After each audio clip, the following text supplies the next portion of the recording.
Hey everybody, good afternoon. I'm Dustin at Strong on Health, and this is our Ask Me Anything hour. We've got about 15 minutes here. We're going to answer some questions that people have submitted to us over the week, but we also reserve this time for you to come in live and ask questions, so I'll be here to answer your questions for this hour.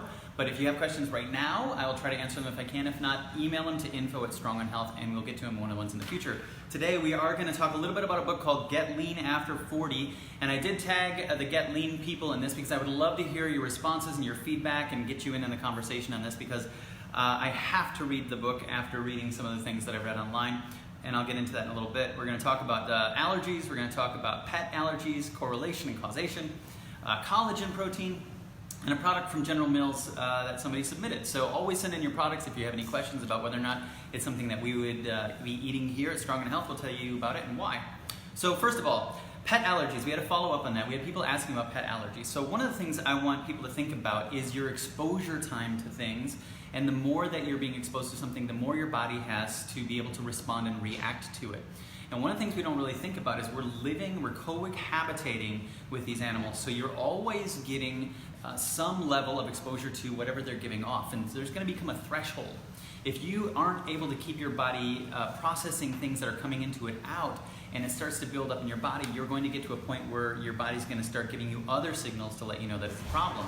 And so when you're living with pets, you're breathing in everything that they're giving off all day long and all night long. That's what people don't remember, is that you've got the whole night that you are going to be exposed to that as you're breathing, deep breathing. So keep that in mind. It's just a level of exposure as to how close they are, especially those of you who sleep with your pets.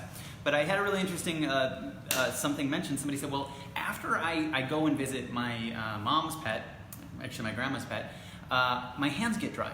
And so I must have an allergy to the dog. And I said, well, that's interesting, because that's the only thing you're experiencing. She said, yeah, but I think it's an allergy. So we have to be careful about correlation and causation. My next question was to her, do you run and wash your hands right away after petting the dog? Yeah, I do. So could the hands be getting dry because she's excessively washing her hands with soap that will dry your hands out, or is it because of the dog? So we jump to conclusions sometimes, and we think because there's a correlation there, that's definitely what's moving us forward, but that is not going to be sound enough to actually make informed decisions on your health. You have to be able to look at it from all of the things that are informing it before you can really say, yeah, that's probably what it is. Causation is very, very, very hard to be very clear about because there's so many things. So just be careful when you're thinking correlatively. So let's talk a little about collagen protein powders. Collagen protein powders are one of the biggest things that are being marketed out there. And the whole idea is that, yeah, you need collagen to be able to keep your skin healthy and to keep your joints healthy and rebuild it. But my caution to everybody is that collagen is a very hard protein to digest if you don't have the right stomach acid.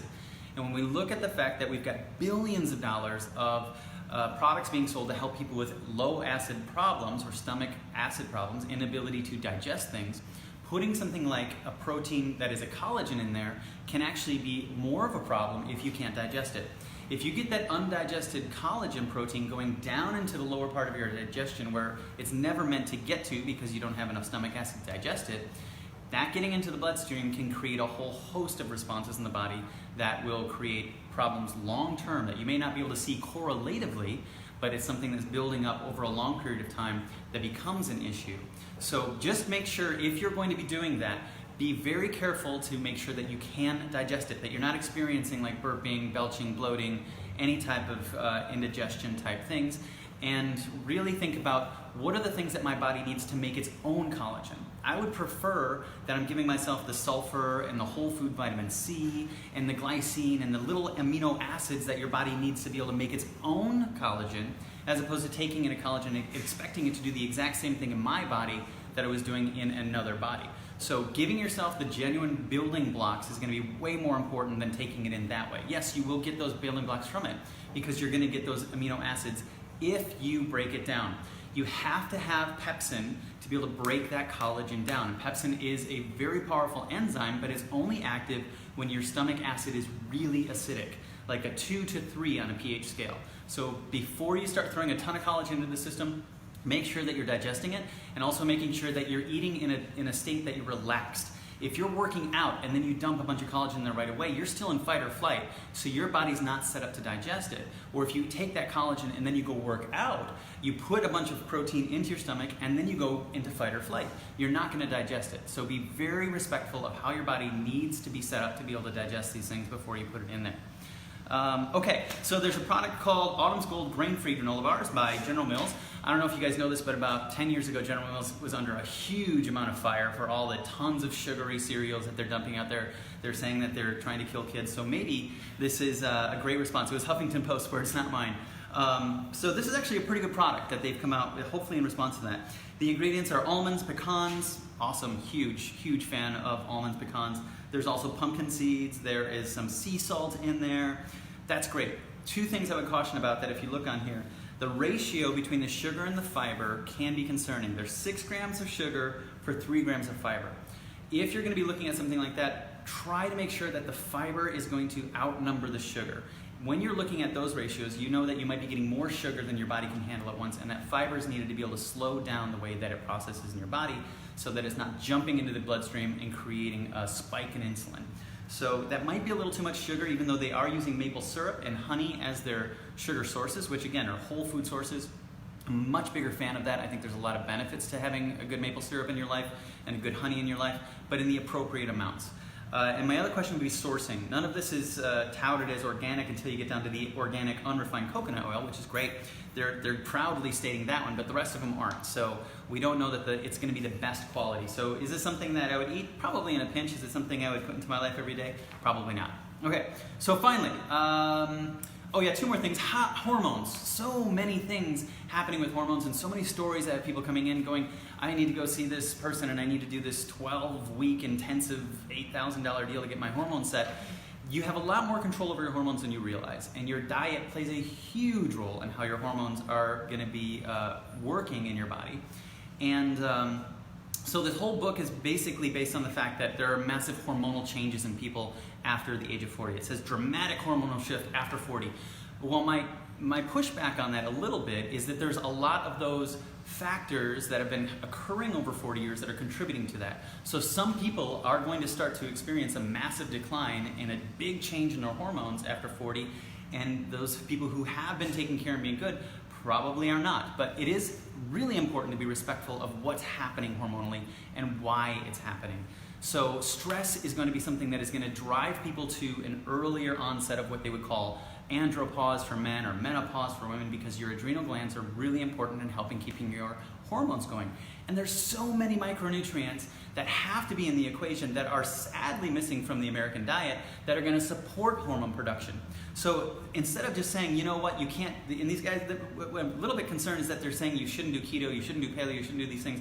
If you're doing those diets right with all the micronutrients, that's really important. And I need to read the book a little bit more, and I gotta tell you why. Because I read some customer reviews on it. I didn't get a chance to read the whole book. I watched some of their videos. And one of the reviews, there's obviously a troll out there trying to destroy them, and it's hilarious. But I'm not gonna read it to you, but it's the most aggressive thing. And whenever somebody's getting trolled, they must be doing something right, I'm assuming. So hopefully I'm gonna check out that book and read it. But my pushback to them is to say, the question has to be why. There's a lot more that we have control over and why our hormones are making these changes. And it's not just, hey, you hit 40, you're out of luck, right? You've got, everything's done and there's nothing you can do about it except for do exactly what we're telling you with eating carbs and proteins. It has so much more to do with the micronutrients than the macronutrients in my experience. And I would love to get some more pushback from them, and I definitely am going to read the book, and I will give a much more thorough representation of what I think about it. But I do want to caution anybody just to create a belief in their brain that because you're 40, you're gonna just have all this problem with your hormones going wonky. It is not true. I have had clients in their 70s with the testosterone of men in their 20s because they take care of themselves. They get all the right micronutrients in there without any exogenous hormone replacement in there at all. Okay, so I'd love to get some more information from you guys on that. And those of you who are going to go out there and look at it, be ready for some shirtless videos of people over 40. And they look great, I got to tell you that. But I want to learn more about exactly what they're telling people, because obviously they're doing something right. But I do caution anybody about thinking that just because you're 40, you are not going to be able to keep your hormones in balance. You absolutely can. Okay, thank you guys for the questions. Are there any questions live right now? Okay, please keep the questions coming. These are a lot of fun. I will give a more thorough response on that one. Oh, and I want to remind people, if you're watching this, this morning, I was actually working with clients in Nevada and clients in California. Don't let distance be a reason that you don't reach out with some questions. We're here to help you, and we definitely do phone consults, and we do a lot of work with people all across the country. So I have a lot of people asking me, well, I've got this friend, they really need help, but they live an hour away. Great. Phones work really well, and internet works really well. We can talk to people at distances. So give us a call if you have any questions. Keep the questions coming, and we'll see you on Tuesday with some more questions.